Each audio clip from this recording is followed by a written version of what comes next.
ఆయన గుప్పిళ్ళు విప్పితే సర్వలోక ప్రాణమున్న ప్రతి జీవి తృప్తిపరచబడింది. ఆ మహానుభావుడి కంట ఆకలి అవుతుందని అడిగాడు. ఆకలి అవుతుందని అడిగాడంట. మేఘములలో నీళ్లు దాచిన దేవుడు దాహం అవుతుందమ్మా అని అడిగాడంట.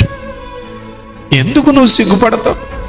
నాకు లేదని చెప్పుకుంటాను ఎందుకు నువ్వు సిగ్గుపడతావు? నేను ఈ స్థితిలో ఉన్నానని చెప్పుకుంటాను ఎందుకు నువ్వు సిగ్గుపడతావు?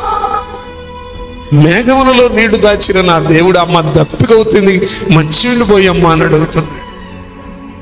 గుప్పిలో విప్పి ప్రతి జీవి కోరిక తీర్చిన దేవుడు అయ్యా ఆకలి అవుతుంది అన్నాడు. లోపడుతున్నావా?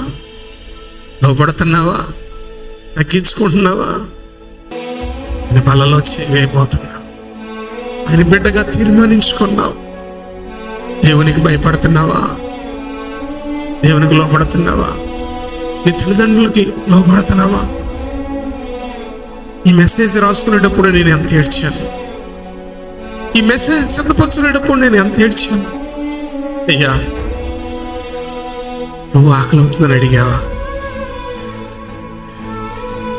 మేమంత మర్యాదగా అడగవే. ఇంట్లో అమ్మ కాస్త అన్నం పెట్టాను అడగవే, గందరగోళం చేస్తావే. అయ్యా ఎంత మర్యాదగా అడిగావయ్యా, దప్పికవుతుందమ్మా కష్టం నిండిపోయి. మేము అలా అడగవే, మాకు ఆ మాదిరి లేదే. ఎంతో మారాలయ్యా, మేము ఎంతో మారాలి, ఎంతో తగ్గించుకోవాలి. నీ స్వభావం, నీ పోలిక, నీ స్వారూప్యం మాలో ఒక్క